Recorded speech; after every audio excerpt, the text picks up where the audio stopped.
Hello friends, welcome back to my channel. আমি শিল্পী। আশা করছি তোমরা সবাই ভালো আছো। আমি অনেক অনেক ভালো আছি। আরও একটা নতুন ব্লগে তোমাদেরকে অনেক অনেক স্বাগত। দিদার বাড়িতে আজকে নন্দ উৎসব। আমরা রেডি হয়ে এখন যাচ্ছি। যে তোমাদের দাদা ভাই, দাদু, এই যে তাতান। তো চলো দিদার বাড়িতে গিয়ে তোমাদের সাথে আবারও কথা বলছি। দিদার বাড়ি চলে এসেছি। আর এই দেখো কি হচ্ছে এখন। দিদা এখন ভগবানের রান্না করতে ব্যস্ত আছে। দিদা যেহেতু বৈষ্ণব, একাই রান্না করবে ভগবানের ভোগ, কেউ হেল্প করতে পারবে না। আর ঘরেতে এসে দেখি তোমাদের দাদাভাই বেলুন ফোলাতে ব্যস্ত, কারণ সমস্ত ঘরেই কিন্তু বেলুন দিয়ে সাজানো হবে। আর তাতান ওর মামা এখন খেলা করছে। আমি আর মেসো দুজনেই এখন বসে পড়েছি, যেহেতু বেলুন দিয়ে সব জায়গাকে সাজানো হবে। সেই কারণে এখন দুজনে মিলে বেলুন বাঁধছি, বেঁধে রেডি করছি। তারপরে বাইরে নিয়ে যাব, নিয়ে গিয়ে সুন্দর করে সাজাবো। সেই সব মুহূর্ত তোমাদের সাথে শেয়ার করব।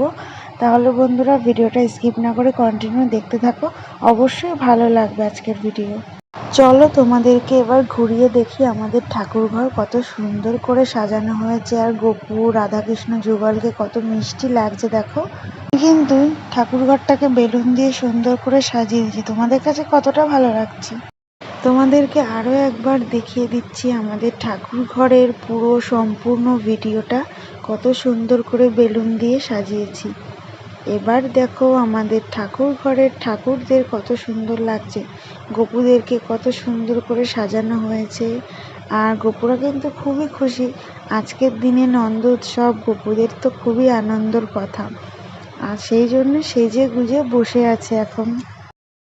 এবার চলো তোমাদেরকে ঘুরিয়ে দেখাই বাইরেটা আমরা কত সুন্দর করে সাজিয়েছি।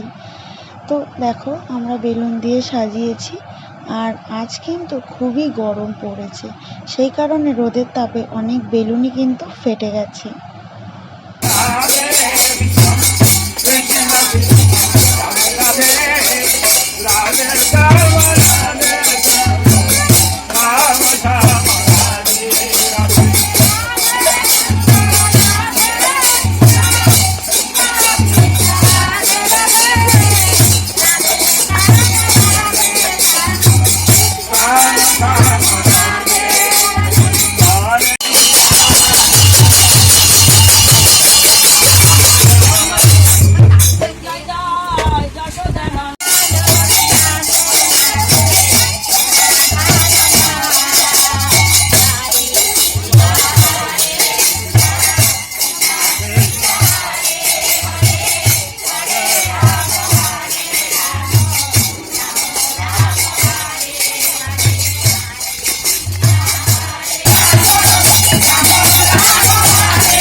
ভগবানকে মধ্যাহ্ন ভোগ দেওয়ার পরে তোমাদেরকেও একটু দর্শন করিয়ে দিলাম, কারণ ভগবানের ভোগ দর্শন করলে শুনেছি নাকি অনেক রোগ ব্যাধি দূর হয়ে যায়। তো সেই কারণে তোমরাও দর্শন করো আর ভগবানের কাছে মন থেকে প্রার্থনা করো যাতে সবাই ভালো থাকে, সুস্থ থাকে, এইভাবেই যেন সারাটা জীবন থাকতে পারে। সবাই বলো একবার রাধে রাধে। তোমাদের সাথে নন্দোৎসবটা শেয়ার করেছি, কতটা ভালো লেগেছে অবশ্যই কমেন্ট করে জানাতে ভুলো না। আর দেখলে তো আমাদের বাড়িতে অনেকেই এসেছে, গান হয়েছে, কীর্তন হয়েছে ঠাকুরের। দিদা বাড়িতে যে সমস্ত ভক্তরা এসেছিল ঠাকুরকে দর্শন করতে, নাম গান শুনতে, সে সমস্ত ভক্তরা এখন মধ্যাহ্ন ভোগ পেতে বসে পড়েছে আর সকলেই মিলে এখন ব্যস্ত আছে। গপুকে এবার বাড়িতে নিয়ে যাব। গপু আমার সকলের মাঝেই কিন্তু খুব সুন্দর মুহূর্ত কাটিয়েছে, খুব ভালো আনন্দও করেছে। তো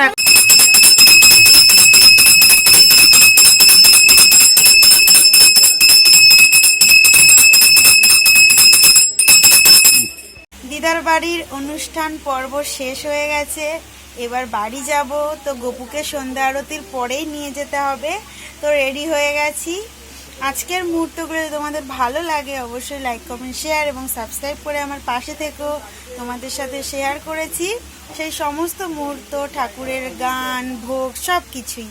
তাহলে বন্ধুরা আজকের মতো ভিডিওটা এই পর্যন্তই রাখছি। সকলেই ভালো থেকো, সুস্থ থেকো, সকলকে টাটা।